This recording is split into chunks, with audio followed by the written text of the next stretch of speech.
हमारे पास topic continue था और लास्ट लेक्चर के अंदर हमने डायबिटीज़ मेलाटस एक पेनक्रियाटिक जो डिसऑर्डर था वो हमने डिस्कस किया था।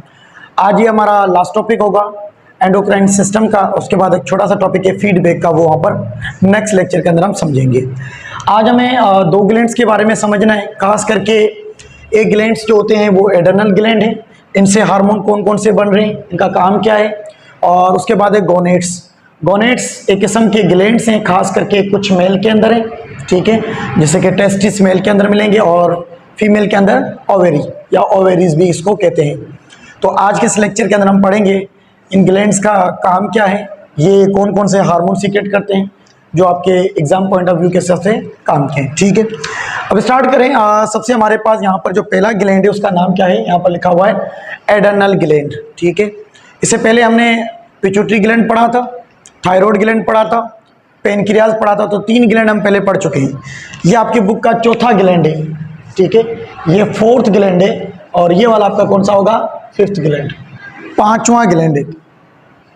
अब हमारे पास एडर्नल ग्लैंड जो है ये हम कौन से ग्लैंड पढ़ रहे हैं, एंडोक्राइन ग्लैंड्स पढ़ रहे हैं, तो ये भी हमारे पास क्या है, एक एंडोक्राइन ग्लैंड है।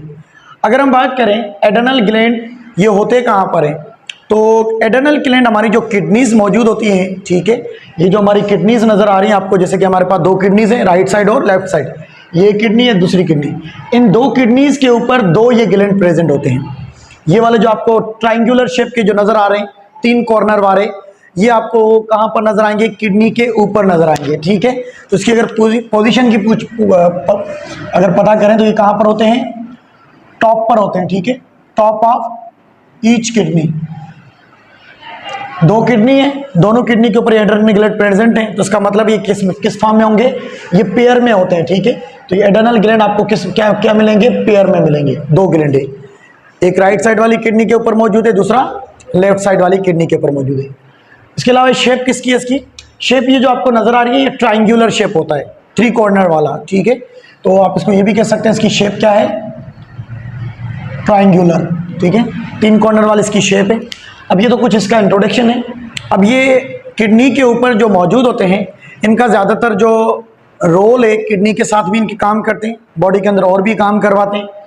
अगर बात करें एडर्नल ग्लैंड के स्ट्रक्चर की, अंदर की बनावट किस तरह की है, तो एडर्नल ग्लैंड जो हैं इनके अंदर दो रीजन आते हैं।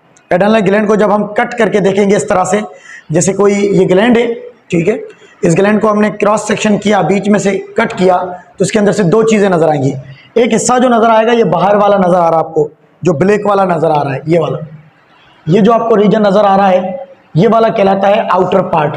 एडर्नल ग्लैंड का क्या है, आउटर पार्ट है, बाहर वाला हिस्सा होता है, और इस आउटर पार्ट को हम कहते हैं एडर्नल कॉर्टेक्स का नाम देते हैं। क्या कहेंगे इसको, एडर्नल कॉर्टेक्स, ये आउटर पार्ट होता है।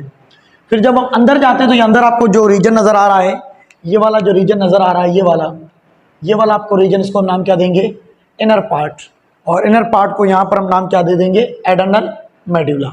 तो इसका मतलब है कि एडर्नल ग्लैंड के दो हिस्से हैं, एक अंदर वाली साइड और दूसरा बाहर वाली साइड, इनर पार्ट और आउटर। आउटर पार्ट को हम क्या नाम देंगे, एडर्नल कॉर्टेक्स, और इनर पार्ट का नाम क्या होगा, एडर्नल मेडुला। ये हो गया इसका स्ट्रक्चर। अब इन्हीं दो चीज़ों से अलग अलग हार्मोन निकलते हैं, मतलब हार्मोन रिलीज होते हैं। इन हार्मोन को बनाने के लिए सिग्नल देता है ACTH, स्टिमुलेट करता है ना पिट्यूटरी ग्लैंड के। आपने पढ़ा था कि इंटीरियर लोब से एक हार्मोन आता है जिसका नाम है ACTH, एड्रेनोकॉर्टिकोट्रोपिक हार्मोन, ठीक है। तो यह हार्मोन वहाँ से रिलीज हुआ और इसको सिग्नल देता है कि आपको ये हार्मोन बनाने हैं, काम करना है। तो इसको भी सिग्नल देने के लिए कौन काम करेगा, पिट्यूटरी ग्लैंड, वो मास्टर ग्लैंड है। उसके बाद ही ये ग्लैंड अपना काम शुरू करेगा, स्टिमुलेशन करेगा। तो इसके पास दो पार्ट थे, एक एडर्नल कॉर्टेक्स, ये वाला आउटर पार्ट है, और ये वाला एडर्नल मेडुला, ये इनर पार्ट है। अब एडर्नल कॉर्टेक्स जो इसके अंदर से जो हार्मोन बनेंगे वो कौन से बनते हैं, यहाँ पर देखें, यहाँ पर जो हार्मोन बनेंगे वो स्टेरॉयड हार्मोन होंगे। स्टेरॉयड हार्मोन एक किस्म के लिपिड की क्लास है, ठीक है। जो लिपिड पढ़ते हैं ना हम, तो लिपिड के अंदर कुछ फैटी एसिड्स होते हैं, कुछ स्टेरॉइड्स होते हैं। तो यहाँ पर ये स्टेरॉयड हार्मोन है, मतलब लिपिड के बने हुए हैं। किसके बने हुए हैं, लिपिड के। तो स्टेरॉयड हार्मोन ये लिपिड हार्मोन है, ठीक है। उसके अलावा दूसरा हमारे पास है एड्रेनल मेडुला, इससे जो हार्मोन बनते हैं ये इमरजेंसी हार्मोन कहा जाता है। इमरजेंसी हार्मोन का मतलब होता है कि कभी बॉडी में ऐसी सिचुएशन आ जाती है, फाइट और फ्लाइट, कभी बंदे की हार्ट बीट वगैरह स्टॉप हो जाती है, some time near to death के करीब हो जब, तो उस वक्त ये हार्मोन कभी कभी ये रिलीज होता है, या इसको आर्टिफिशियल इंजेक्शन की फॉर्म में भी दिया जाता है। तो आगे इसका पढ़ते हैं, पहले इसको थोड़ा क्लियर कर ले। अब देखिए हमारे पास एड्रेनल जो कॉर्टेक्स है, इससे हार्मोन जो बन रहा है वो कौन सा बन रहा है? Steroid hormone. स्टेरॉयड हार्मोन एक बड़ी क्लास है, एक बड़ी क्लास का मतलब है बहुत सारे हार्मोन है, एक हार्मोन नहीं है। इस स्टेरॉयड हार्मोन के अंदर बहुत सारे हार्मोन का ग्रुप है, ठीक है, एक बड़ा ग्रुप है, इसके अंदर बहुत सारे हार्मोन आते हैं, जिसमें एक का नाम है एल्डोस्टेरोन, दो मशहूर हार्मोन आपकी बुक में लिखे हुए हैं, और इसको एल्डोस्टेरोन के नाम, एक दूसरा हार्मोन क्या है? कॉर्टिसोल के नाम से। दो हार्मोन है, एल्डोस्टेरोन और दूसरा क्या है? कॉर्टिसोल। स्टेरॉयड हार्मोन आपको मैंने बता दिया कि लिपिड के ही होते हैं, लिपिड से बने हुए हैं। इसके अलावा इसको कॉर्टिकोस्टेरॉयड हार्मोन भी कहते हैं। कलेक्टिवली सब हार्मोन को मिलाकर हम कॉर्टिकोस्टेरॉयड हार्मोन का भी कहना लेते हैं। स्टेरॉयड वही हार्मोन है, ठीक है, इसी वजह से कॉर्टिको इस वजह से कह रहे हैं क्योंकि कॉर्टेक्स रीजन में बंद प्रोड्यूस होते हैं। तो स्टेरॉयड हार्मोन के जितने भी हार्मोन है, जितने भी जो ग्रुप के, उनको मिलाकर हम नाम क्या देंगे? कॉर्टिकोस्टेरॉयड हार्मोन के जितने भी स्टेरॉयड हार्मोन है यहाँ पर जो बन रहे हैं कॉर्टेक्स के अंदर, उन सबको मिलाकर ग्रुप के अंदर नाम दे देंगे कॉर्टिकोस्टेरॉयड हार्मोन का नाम देंगे। कॉर्टिकोस्टेरॉयड हार्मोन के अंदर दो हार्मोन, एक एल्डोस्टेरोन है और दूसरा क्या है?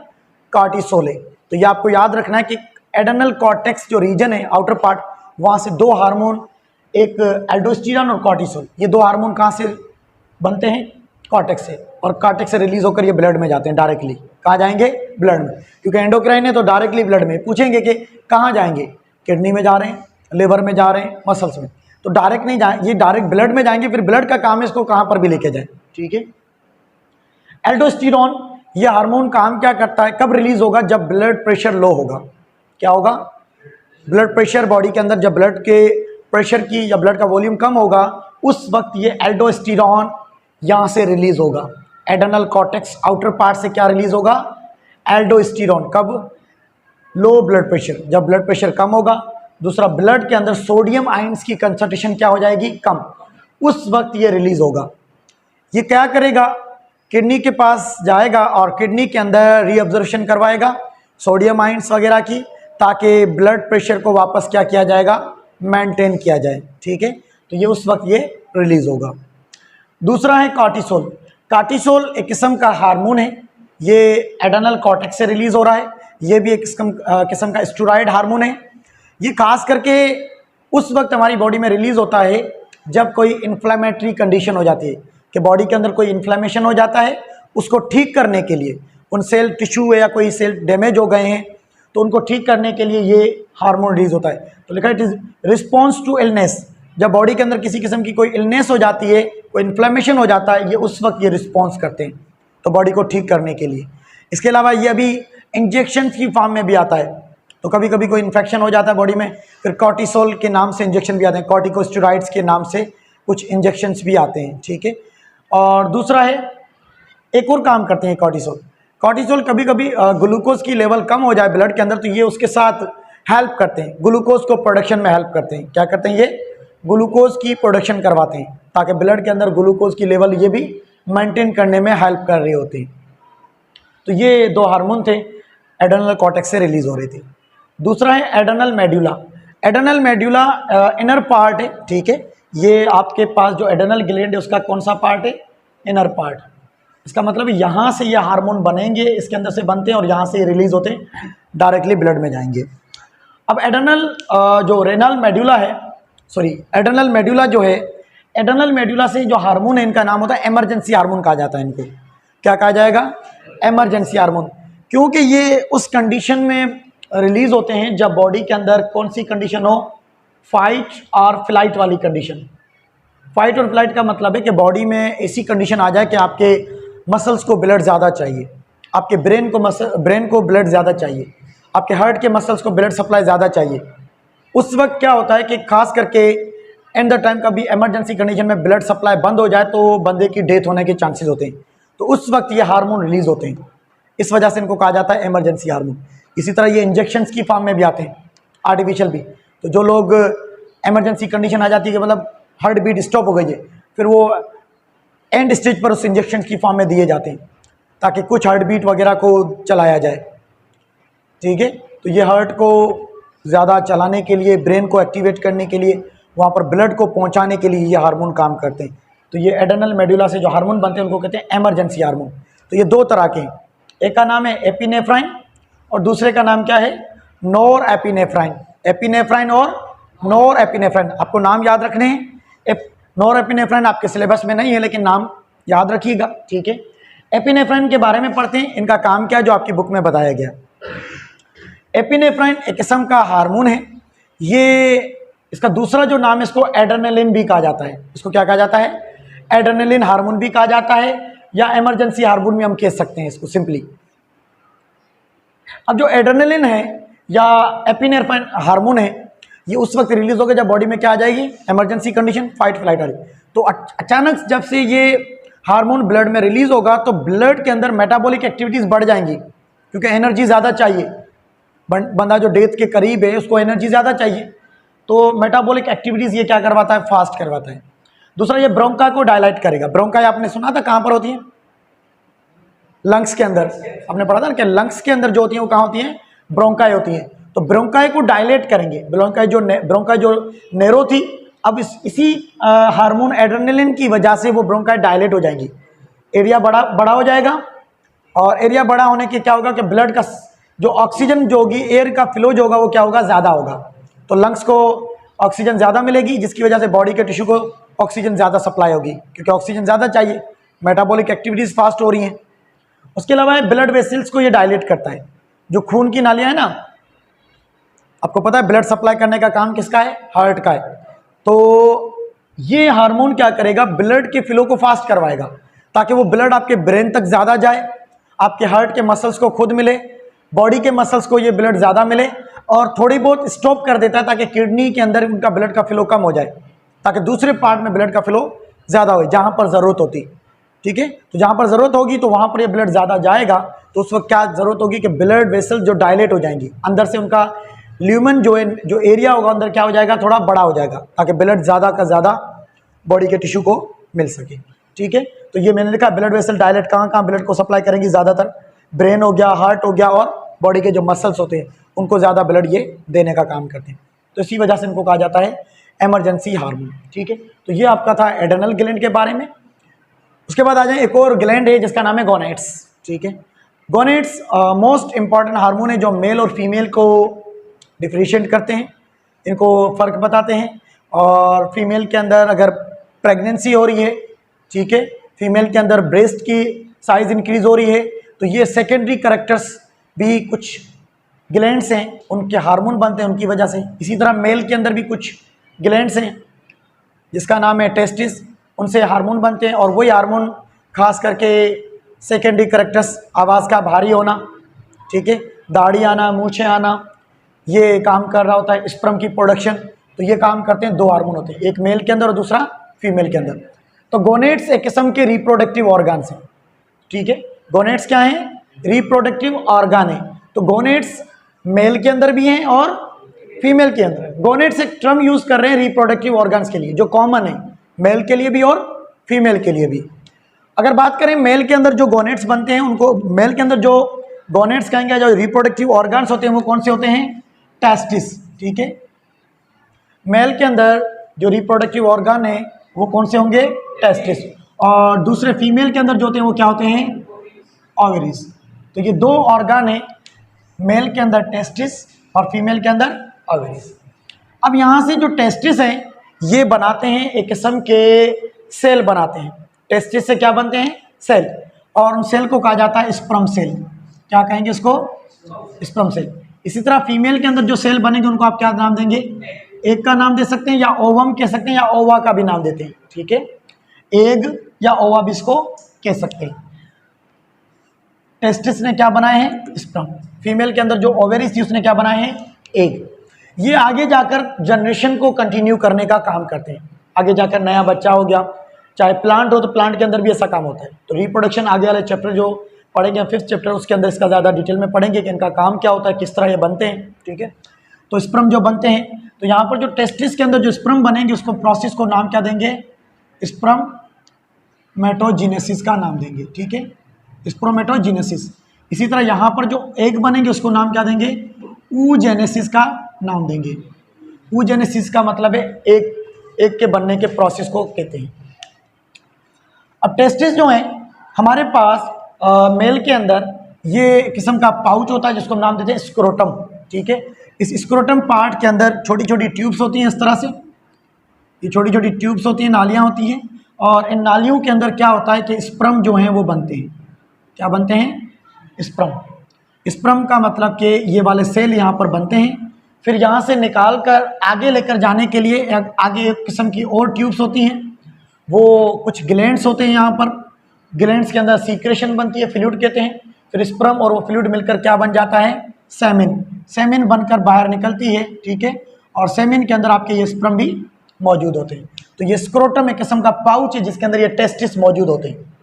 एक किस्म का स्किन का बना हुआ किस्म का पाउच है जिसके अंदर ये टेस्टिस मौजूद है, और ये क्या बना रहे होते हैं? स्पर्म। तो ये टेस्टिस हमारे पास एक किस्म के ऑर्गन है रिप्रोडक्टिव, जिसके अंदर ये क्या बन गए? स्पर्म। और फीमेल के अंदर क्या होते हैं? एग बनता है तो ओवेरीज होती है। ये फीमेल के अंदर यूट्रस है, ये रिप्रोडक्टिव पार्ट है पूरा, ठीक है। तो ये यूट्रस होता है, ये फीमेल के अंदर ओवेरीज कहलाती है। तो फीमेल के अंदर 2 ओवेरीज होती है, और ये पेट वाली कैविटी में आपको मिलेगा, एब्डोमिनल कैविटी होती है ना वहाँ पर। तो इस यूट्रस के अंदर क्या होगा कि 2 प्रोजेक्शन निकलती हैं, एक इस तरफ एक उस तरफ, बोथ साइड के ऊपर। एब्डोमिनल ऑन एक साइड इस तरफ हो गया यूट्रस के, दूसरे साइड इस तरफ, और इनको कहते हैं ओवेरी। और इन ओवेरी से हर महीने या हर 28 दिन के बाद यहाँ से एक एग रिलीज होता है। फिर हो सकता है इस ओवरी से हो या हो सकता है इस ओवरी से, किसी भी महीने, 1 महीने के अंदर से क्या होगा? एक एग रिलीज होगा, जिसको कहते हैं मेंस्ट्रुअल साइकिल का नाम देते हैं। हर महीने फीमेल जब मैच्योर हो जाती है, तो गर्ल्स जो मैच्योर हो जाती हैं उसके अंदर क्या होते हैं? मेंसेस जो आते हैं वो 28 दिन या 30 दिन के बाद यहाँ से एक एग रिलीज होता है। ये एग यहाँ से घूमकर आ जाता है यहाँ पर कुछ टाइम के लिए, तो ये वेट करता है स्पर्म का। अगर स्पर्म नहीं मिलता है तो फिर ये एग यहाँ पर आकर डीनेचर हो जाता है, जिसकी वजह से सराउंडिंग की जो लेयर्स होती हैं इसकी यूट्रस की, वो डीनेचर हो जाती हैं और ब्लीडिंग होना स्टार्ट हो जाती है। तो ये ब्लीडिंग होकर ये बाहर रिलीज हो जाती है, ठीक है। तो ये यूट्रस के अंदर एग बनते हैं। इसके अलावा हमारा काम जो था वो ग्लैंड से ना ये हार्मोन भी बनाते हैं। तो इन टेस्टिस के अंदर हार्मोन बनते हैं, जैसे कि अब ये हार्मोन बना है, समझ लें। तो मेल के अंदर जो हार्मोन बनता है उस हार्मोन का नाम क्या है? टेस्टोस्टेरोन। मेल के अंदर जो हार्मोन उसका नाम क्या है? टेस्टोस्टेरोन। फीमेल के अंदर यहाँ जो ओवेरीज हैं, ये वाली जो ओवेरीज हैं, इनसे जो हार्मोन बनेगा, एक का नाम होगा एस्ट्रोजन और दूसरे का नाम क्या है? प्रोजेस्टेरोन। ये 3 हार्मोन जो हैं, एक हार्मोन मेल में बन रहा है, मेल में सिर्फ एक ही बनेगा, टेस्टोस्टेरोन। ये काम करता है मेल के अंदर सेकेंडरी कैरेक्टर्स का। किसका? ठीक है। एक तो हमारे अंदर प्राइमरी कैरेक्टर्स जो आते हैं, नॉर्मल बच्चा गिरा हुआ, हड्डियाँ आना, बोन्स आना, ये स्किन के जो सर के बाल हैं ये भी आ जाते हैं, तो वो प्राइमरी कैरेक्टर। सेकेंडरी कैरेक्टर्स हमारे पास क्या होते हैं कि आफ्टर मैच्योरेशन, प्यूबरिटी के बाद, जब लड़का जवान हो जाए, ठीक है, तो उसके बाद मूछें आना, दाढ़ी आना। अब बोलेंगे भाई लड़का जवान हो गया अब तो, ठीक है, लड़का जवान होकर उसने बोला शादी भी करने का टाइम आ गया अब तो, ठीक है। तो ये सेकेंडरी कैरेक्टर्स डेवलप करने का काम कौन करता है? मेल के अंदर टेस्टोस्टेरोन। इसके साथ साथ वॉइस का भारी हो जाना, तो खास करके बॉयज़ के अंदर कुछ टाइम के बाद जब प्यूबरिटी आती है 15, 16, 17 साल के बाद, तो उसके अंदर आवाज़ भी भारी हो जाती है, ठीक है। फिर उसके अंदर स्पर्म प्रोडक्शन होना और थोड़े बहुत, ठीक है। फीमेल के अंदर 2 हार्मोन बनते हैं, एक का नाम है ईस्ट्रोजन और दूसरे का नाम क्या है? प्रोजेस्टेरोन। ईस्ट्रोजन हार्मोन क्या करता है? ये हमारे पास फीमेल के अंदर सेकेंडरी कैरेक्टर्स डेवलप करवाता है। मैंने लिख दिया secondary characters in girls, female या गर्ल्स की बात, उनके अंदर सेकेंडरी कैरेक्टर्स आपकी बुक में लिखा हुआ है। सेकेंडरी कैरेक्टर्स में कौन कौन से आ जाते हैं? फीमेल के अंदर जैसे कि आवाज़ का भारी होना, भारी का मतलब उसके अंदर आवाज़ जो होती है वो तिरछी हो जाती है, थोड़ी तिरछी का मतलब तेज़ हो जाती है, मीठी छुरी की तरह, ना छुरी की तरह तेज़, ठीक है। और दूसरा क्या होगा कि फीमेल के अंदर सेम वो ब्रेस्ट का साइज इंक्रीज होना, ब्रेस्ट आना, ये भी इनके अंदर फीमेल के अंदर सेकेंडरी कैरेक्टर्स के अंदर इन्वॉल्व होता है। उसके बाद एक और हार्मोन है जिसका नाम है प्रोजेस्टेरोन। जब फीमेल के अंदर सेकेंडरी कैरेक्टर्स आ जाएंगे, जब वो प्यूबरिटी या जवान जिसको कहते हैं हम, तो उसके बाद एक और हार्मोन बनना शुरू होता है जिसका नाम क्या होता है? प्रोजेस्टेरोन। ये प्रोजेस्टेरोन हार्मोन क्या करता है, फीमेल के अंदर जो प्रेगनेंसी होती है ना, अब ये जो एग रिलीज हुआ है, ये एग रिलीज हुआ है तो ये वेट करेगा स्पर्म का। अगर स्पर्म आ गया, फर्टिलाइजेशन हो गई, फिर काम आ जाएगा प्रोजेस्टेरोन का। प्रोजेस्टेरोन फीमेल के अंदर प्रेगनेंसी को मेंटेन करता है। जो बच्चा डेवलप होता है ना माँ के पेट के अंदर 9 महीने, उस 9 महीने के बाद संभालने का काम इसका होता है, केयर करने का, प्रोजेस्टेरोन का। तो ये मेंटेन करता है और प्रिपेयर करता है यूट्रस को यहाँ पर, किसके लिए, फॉर प्रेगनेंसी के लिए, ठीक है। तो ये यूट्रस के अंदर बच्चा डेवलप होता है। तो ये हमारा एब्डोमिनल कैविटी में, तो अक्सर करके जब फीमेल्स के अंदर जब बेबी की डेवलपमेंट होती है तो ये एब्डोमिनल एरिया जो है उसका साइज बढ़ जाता है, ठीक है। तो ये 3 हार्मोन आपको याद रखने हैं। टेस्टोस्टेरोन का एक और पॉइंट आपकी बुक में लिखा हुआ है, तो याद रखिएगा, ये किस्म का टाइप है, एक हार्मोन है, एंड्रोजन हार्मोन है, ठीक है। एंड्रोजन हार्मोन है, ये उसका टाइप है। टेस्टोस्टेरोन एंड्रोजन हार्मोन है, ये उसका क्या है, टाइप है, ठीक है। तो ये आपका एंडोक्राइन सिस्टम यहाँ पर ख़त्म हुआ आपकी क्लास मैट्रिक के हिसाब से, ठीक है। इंशाल्लाह जब इसका थोड़ा बार याद रखिएगा, क्योंकि चैप्टर नंबर 5 जब पढ़ेंगे तो उसके अंदर इसका बार बार जिक्र आएगा। तो एक और टॉपिक रहता है पॉजिटिव और नेगेटिव फीडबैक ऑफ हार्मोन, वो आने वाले लेक्चर्स के अंदर हम क्लियर कर देंगे।